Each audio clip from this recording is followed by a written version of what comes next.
But here's the curveball from Hyatt's book that might ruffle a few feathers. The notion that entrepreneurs are born, not made.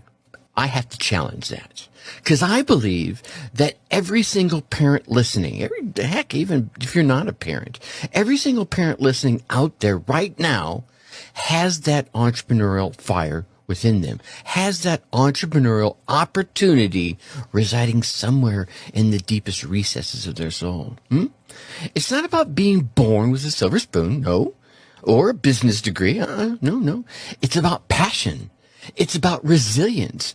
And it's about that underlying urge to create something meaningful, something that fills a gap that's needed out there in the marketplace with your friends, with your family, with your fellow entrepreneurs. So whether you were born an entrepreneur or you're going to make yourself into one, the world needs your unique touch.